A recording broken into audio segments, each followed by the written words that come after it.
성도 여러분, 밤새 안녕히 주무셨습니까? 네, 오늘 하루도 건강한 하루 되시길 바랍니다.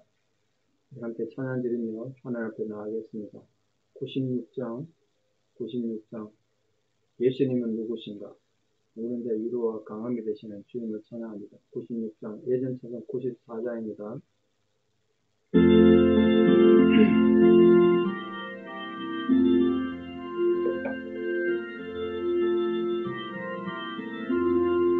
예수님은 누구신가? 우는 자의 위로와 돕는 자의 풍성이며 선한 자의 높음과 잡힌 자의 노인되고 우리 기쁨 되시네. 예수님은 누구신가? 약한 자의 강함과 눈먼 자의 빛이시며 병든 자의 고침과 죽은 자의 부활되고 우리 생명 되시네. 예수님은 누구신가? 추한 자의 정함과 죽을 자의 생명이며 죄인들의 중보와 멸망자의 구원되고 우리 평화 되시네. 예수님은 누구신가? 온 교회의 머리와 온 세상의 구주시며 모든 왕의 왕이요 심판하실 주님 되고 우리 영광 되시네. 아멘. 함께 신앙 고백 드리겠습니다. 전능하사 천지를 만드신 하나님 아버지를 내가 믿사오며 그 외아들 우리 주 예수 그리스도를 믿사오니 이는 성령으로 잉태하사 동정녀 마리아에게 나시고 본디오 빌라도에게 고난을 받으사 십자가에 못 박혀 죽으시고 장사한 지 사흘 만에 죽은 자 가운데서 다시 살아나시며 하늘에 오르사 전능하신 하나님 우편에 앉아 계시다가 저리로서 산자와 죽은 자를 심판하러 오시리라. 성령을 믿사오며 거룩한 공회와 성도가 서로 교통하는 것과 죄를 사하여 주시는 것과 몸이 다시 사는 것과 영원히 사는 것을 믿사옵나이다. 아멘. 2021년 5월 12일 수요일 새벽입니다. 하나님 주신 말씀 사도행전 1장 1절에서 5절입니다. 사도행전 1장 1절에서 5절입니다. 봉독에 올리겠습니다. 데오빌러여, 내가 먼저 쓴 글에는 무릇 예수께서 행하시며 가르치시기를 시작하신부터 그가 택하신 사도들에게 성령으로 명하시고 성천하신 날까지의 일을 기록하였노라. 그가 고난받으신 후에 또한 그들에게 확실한 많은 증거로 친히 살아계심을 나타내사 40일 동안 그들에게 보이시며 하나님 나라의 일을 말씀하시니라. 사도와 함께 모이사 그들에게 분부하여 이르시되 예루살렘을 떠나지 말고 내게서 들은 바 아버지께서 약속하신 것을 기다리라. 요한은 물로 세례를 베푸었으나 너희는 몇 날이 못되어 성령으로 세례를 받으리라 하셨느니라. 아멘. 오늘의 양식을 먼저 함께 나누겠습니다. 이 큐트하신 분의 내용인데요. 왼쪽 눈에 통증을 수반한 가벼운 수술을 받은 후 의사가 시력 검사를 해보자고 했습니다. 나는 자신있게 오른쪽 눈을 가리고 사태의 각 줄들을 쉽게 읽었습니다. 이어 왼쪽 눈을 가렸을 때 나는 탄식하고 말았습니다. 내가 이렇게까지 시력을 잃었다는 것을 그동안 어떻게 몰랐을까요? 새 안경을 맞추어 새로워진 시력에 적응해가면서 나는 매일 겪는 어려운 일들 때문에 얼마나 자주 영적으로 근시가 되어버렸는지 돌아보았습니다. 나의 고통이나 끊임없이 변하는 상황 중 아주 가까이에서 볼 수 있는 것에만 집중하게 되면서 영원하고 변함없는 하나님의 신실함에는 점차 눈이 멀어져 갔습니다. 그런 제한된 시력으로 희망은 이룰 수 없는 듯이 흐릿해 보였습니다. 사무엘상 1장은 현재의 고뇌와 불확실성과 상실에만 마음이 쏠려 신뢰할 수 있는 하나님을 인식하지 못했던 한 여인의 이야기를 들려줍니다. 한나는 오랫동안 자식이 없었고 남편 엘가나의 또 다른 아내인 브닌나로부터 지속적인 괴롭힘을 당하고 있었습니다. 남편은 그녀를 사랑해 주었지만 그녀는 만족스럽지 않았습니다. 어느 날 그녀는 기도하며 자신의 비통함을 솔직하게 털어놓았습니다. 이유를 묻는 엘리 제사장에게 그녀는 자신의 상황을 설명해 주었고 그는 그녀가 떠날 때 하나님께 그녀의 간구를 들어달라고 기도했습니다. 비록 한나의 상황이 당장 바뀌지는 않았지만 그녀는 확신에 찬 희망을 품고 떠나갔습니다. 사무엘상 2장 1절에서 2절의 한나의 기도를 보면 그녀의 초점이 바뀌어 있음을 알 수 있습니다. 그녀의 상황이 나아지기 전인데도 새로워진 시각은 그녀의 관점과 태도를 바꾸어 주었습니다. 그녀는 반석이시요 영원한 소망이 되시는 하나님의 한결같은 임재 안에서 기뻐했습니다. 아멘. 우리 시각이 이렇게 중요하다는 그런 큐티인데 우리에게 큰 도움이 된다고 생각합니다. 어제 이어서 이제 사도행전 오늘부터 이제 보실 텐데 오늘 읽으면서 또 생각하는 것이 참 어디서 누가가 고맙다는 생각을 많이 해요. 만약 누가가 없으면 예수님 부활하신 뒤에 어떻게 사역하셨는지 40일이나 부활하신 뒤에 계셨는 거 이건 아무도 모를 텐데 누가가 기록에 두는 바람에 우리가 알게 됐습니다. 특히 오늘 우리가 읽는 이 사도행전 1장은 굉장히 중요한 의미와 가치를 가집니다. 그것도 좀 먼저 서론적으로 좀 보려고 하는데요. 먼저 어제 보신 것처럼 저자인 의사 누가는 예수님의 이 생애와 사역에 대한 기록을 데오빌로 각하에게 먼저 쓴 걸 거기서 누가복음을 언급하는데요. 그걸 언급하면서 이 사도행전에서 1장에서 복음의 증거의 사명을 가진 사도들 그리고 성령이 어떻게 임했는지 예수님 부활과 또 승천하신 기독교와 선교의 핵심을 이루는 4가지 중요한 사건들을 주의 깊게 다루고 있습니다. 그러니까 하나님 나라가 확장되어 가는데 원동력이 됐던 성령 강림이 오늘 약속된 거죠, 보면. 예수님의 약속하신 그 성령을 체험하기 위해서 제자들이 기도에 전념하는 그런 모습을 또 기록하고 있습니다.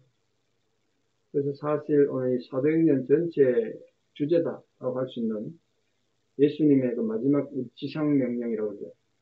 가장 위대한 명령이다 하는 그 사도행전 1장 8절인데 거기서 나온 거 아니겠습니까? 오직 성령이 너희에게 임하시면 너희가 권능을 받고 예루살렘과 온 유대와 사마리아와 땅 끝까지 이르러 내 증인이다. 이런 말씀이 정말 주옥 같은 말씀이 이 장에 기록되어 있습니다. 특히 예수님께서는 성천하시지만 성령을 통해서 예수님이 성천하셨다고 해서 예수님 사역이 끝나는 것이 아니라 계속해서 이 땅에서 예수님 사역은 계속되어야 한다. 계속 될 것이다. 그걸 약속하셨습니다. 그 방법은 제자들에게 그냥 인위적으로 의무감으로 책임감을 지우신 게 아니고요. 성령을 통해서 할 거라는 성령을 통해서. 성령을 받고 나면 그 성령이 교회를 세우게 하실 것이고 그 교회를 통해서 복음 전파의 사명을 믿는 자들에게 제자들 뿐만 아니라 모든 믿는 자들에게 그렇게 부여할 것을 말씀하고 있습니다. 그래서 이 사도행전은 흔히 성령행전이다. 성령이 무슨 일을 했는가? 사도행전이란 말은 사도들이 어떻게 발자취를 이루어갔는가? 어떤 일을 했는가? 이런 뜻이라면 성령이 무슨 일을 했는가? 성령은 어떤 발자취를 남겼는가? 그 성령행전이라는 거예요. 그래서 교회와 성교에 대한 이해를 하기 위해서 반드시 이 성령에 대한 개념을 알아야 됩니다. 또 성령 강림에 대한 약속이 명시되어 있는 이 본문을 이해함으로써 이 사도행전 전체에서 가지는 오늘 읽은 말씀의 비중이 굉장히 크다, 그렇게 생각할 수 있겠습니다. 특히 이 사도행 1장에서 가장 중요한 중심된 내용은 뭐니 해도 성천하심에서 예수님이 하나님께서 약속하신 것, 그 성령이죠. 하나님께서 구약에서 이미 오래도록 약속하신 그 성령을 기다리기 위해서, 성령을 받기 위해서 너희들이 흩어지지 말고 함께 모여 기도하라. 그래서 제자들 함께 모여 열심히 기도했다는 거예요. 기도하기 힘썼습니다. 예수님께서 방금 딴 것까지 이르러 복음을 전파하라, 그런 명령하셨는데 또 제자들이 한 곳에 모여서만 기도했다는 것도 좀 이상하죠. 여기 이제 중요한 교훈이 있는 겁니다. 누구나 마찬가지입니다. 제자들뿐만 아니라 복음을 전파하는 그런 주님의 이 정말 소중한 사역을 감당하기 위해서는 누구든지 성령의 능력을 입어야 된다. 성령이 없으면 불가능한 거예요. 누구든지 복음의 증인이 되기 전에는 먼저 기도하면서 성령을 간구했던 겁니다. 제자들이. 그래서 우리가 오늘도 복음을 전하는 자가 되기 위해서는 체면을 할 수 있는 것도 아니고요. 의무감으로만 되는 거 아니에요. 성령의 능력을 입어야 돼요. 복음을 전하는 건 인간의 능력은 안 돼요. 여러분 웹하는 데 있지 않습니까? 장사 잘 하시는 분들 1년에 뭐 몇 억씩 수익 올리는 그런 뭐 제가 본 적도 있는데, 그런 사람이라도 복음을 함부로 못 판다고요. 복음을 함부로 못 전해요. 내게 성령이 와야 돼요. 자, 이제 본론으로 들어가서 이 데오빌로가 도대체 누구인가? 데오빌로 각하예요. 궁금하지 않습니까? 역사적으로 데오빌로가 누군가? 그 찾아보려고 많은 학자들이 고민을 많이 했습니다. 누가복음과 함께 이 사도행전에 각하라는 칭호를 써서 등장하는 인물인데 아마 유명한 사람이 아닐까, 각하 명칭을 붙일 정도면. 근데 데오빌로라는 이름 자체가 이 두 가지 단어가 붙어 있는데, 데오스 하나님이라는 뜻도 되고, 필로는 필로스 사랑이라는 뜻입니다. 형제를 나타내죠. 그러니까 하나님을 사랑한다 이런 뜻입니다. 하나님을 사랑하는 자는 뜻이에요. 이름 자체가 데오빌로가.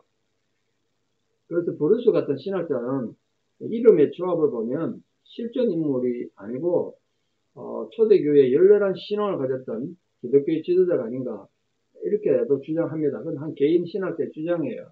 근데 많이 이제 지지를 많이 못 받습니다. 왜냐하면 각하라는 명칭 때문에.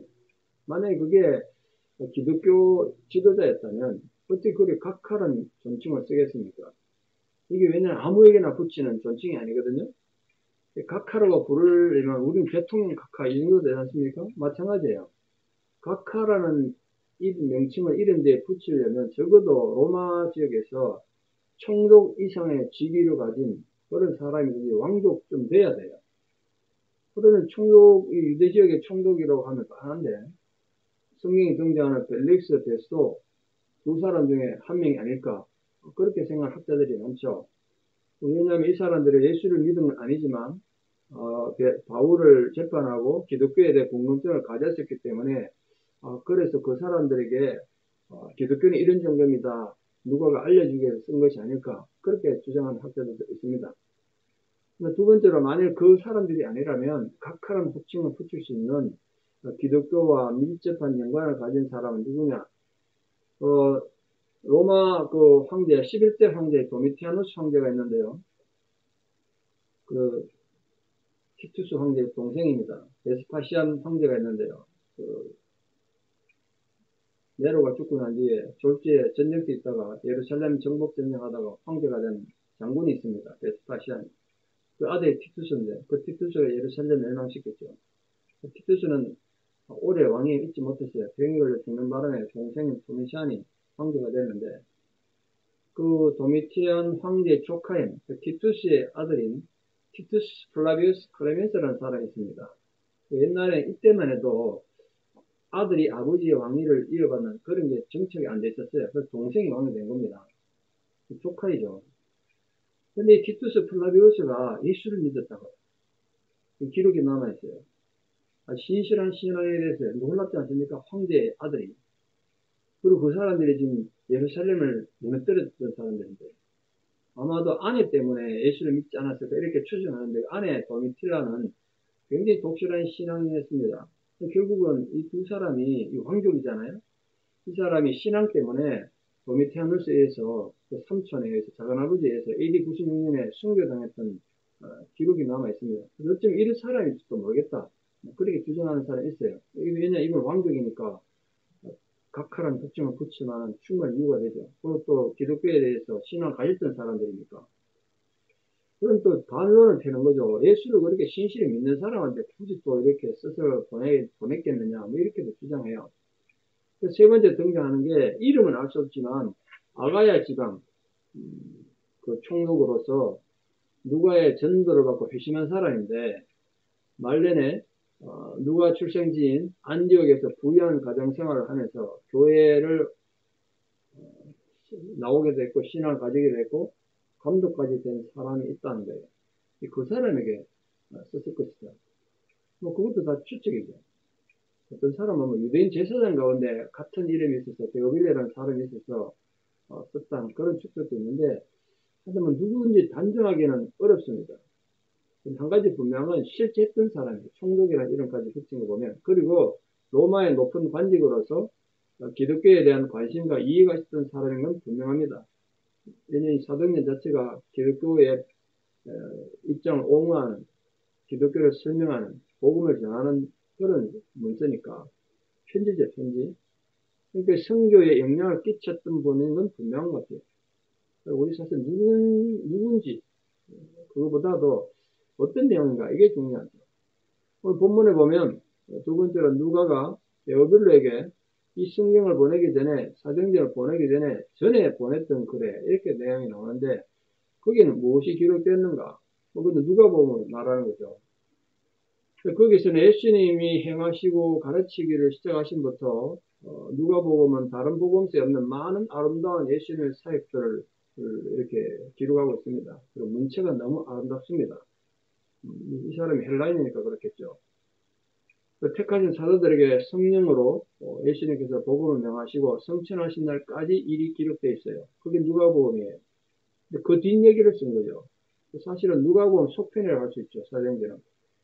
누가복음에서 기록된 때도 역시 데오빌로가 등장하는데 동일 인물으로 그렇게 추정합니다. 그러면 그거는 누구도 이의를 제기하지 않아요. 누가복음이나 사도행전에 이 성경을 받은 사람이 같은 사람이다. 그런 시차가 있는 거죠. 그 이전에 보냈던 글에는 예수 그리스도의 공생애에 대한 특히 이제 3년 생활의 사역에 대한 중점적이죠. 물론 누가복음에는 다른 복음서에 없는 예수님의 탄생의 기사, 예수님 어린 시절의 기사 이런 것도 다 기록되어 있습니다. 그만큼 목적이 있으니까 상세히 기록한 거죠. 주된 내용은 예수님 3년 동안 어떻게 사역하셨는가 그걸 기록하셨고 그렇게 이제 데오빌로가 이미 예수님의 생애에 대해서 들었잖아요. 누가복음을 통해서. 그 믿음을 통해서 이제 우리가 왜 교회가 시작됐고 기독교는 어떤 종교인가 이걸 이제 굳건히 하기 위해서 사도행전을 썼다는 거예요. 그러니까 오늘 우리들도 예수님 이 말씀으로서 자신을 훈련시킬 뿐 아니라 주변에 있는 하나님 모르는 자들에게 또 형제 자매들에게 가족들에게 격려하고 또 같은 신앙인들에게 후기 식구들에게 믿음을 굳건하게 하기 위해서 서로 격려하고 말 한마디라도 부정적이고 비판하는 이런 말 뒤에서 수군거리는 거 하지 말고 신앙의 얘기, 믿음의 얘기를 해서 함께 신앙이 성장하기를 노력해야 된다는 거죠. 자, 근데 오늘 주님께서 뭐라고 그러셨냐면 2절에 보시면 2절 말씀 보겠습니다.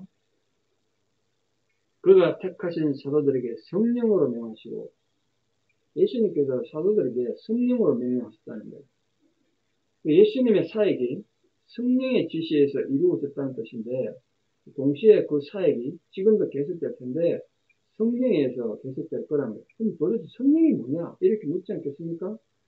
사실 예수님께서는 이 누가가 기록한 대로 잉태될 때부터 성령으로 잉태되셨어요. 성령으로 잉태됐어요. 동정녀 탄생이 성령으로 된 거잖아요. 그리고 세례를 받으실 때 세례 받은 뒤에 성령의 능력을 받은 걸로 그렇게 기록되어 있죠.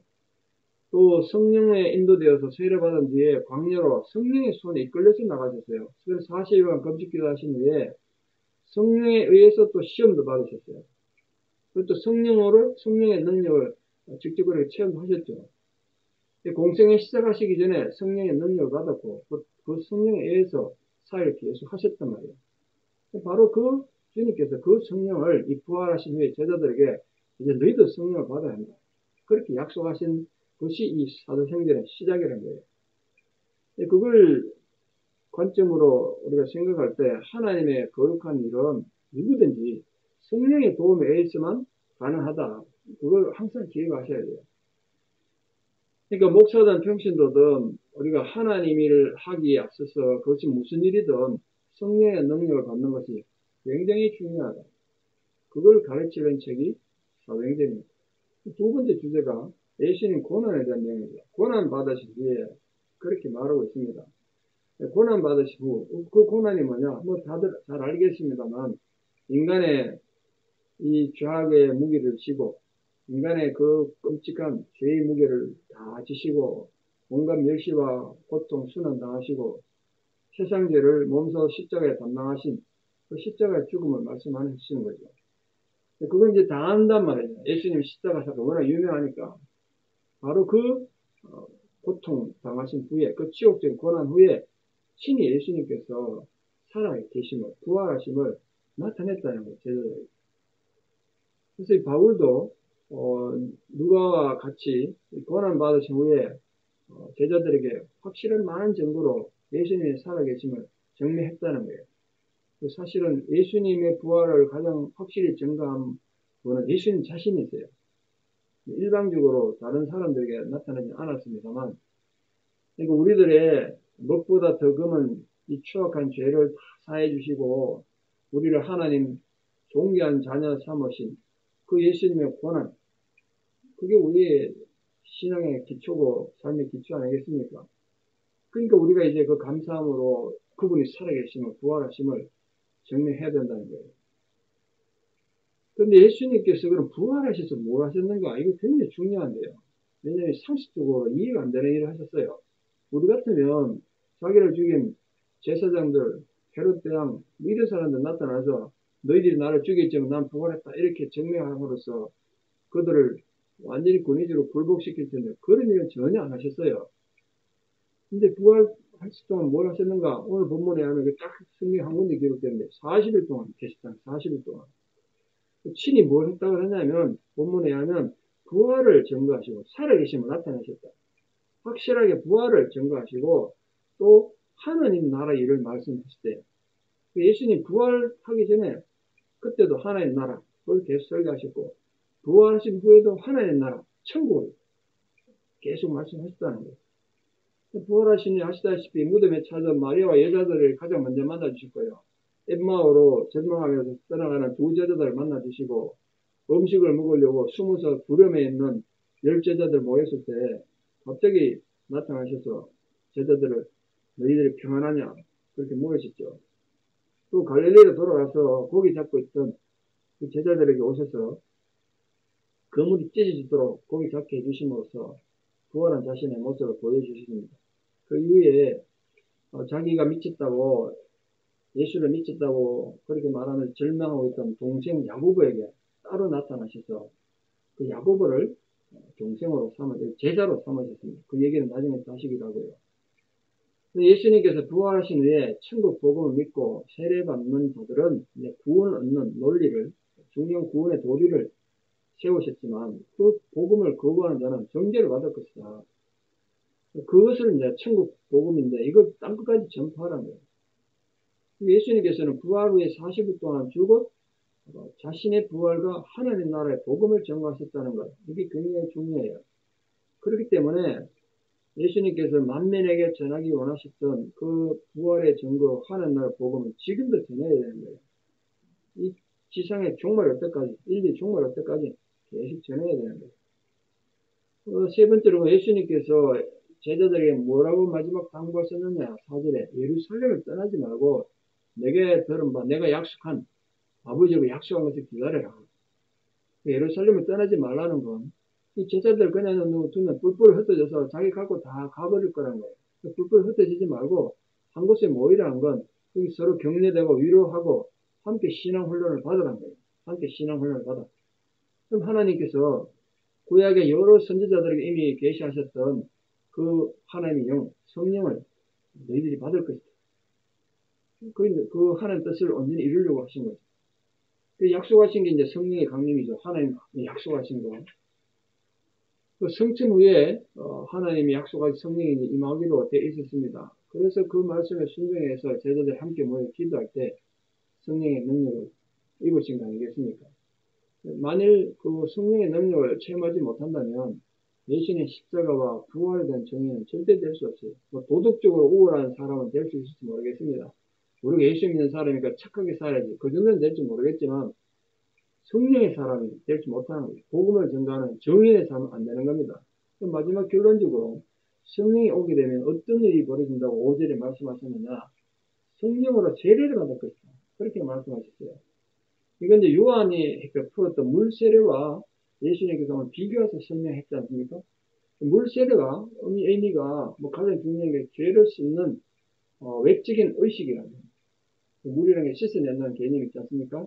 또 죽었다 살아나나 부활의 개념도 있죠. 성령 세례는 내면의 변화를 말하는 거예요. 내면을 회개시키고 구원받게 하시는 하나님의 초월적 역사가 성령 세례란 말이에요. 그 물세례와 성령 세례의 가장 중요한 차이점이 뭐냐?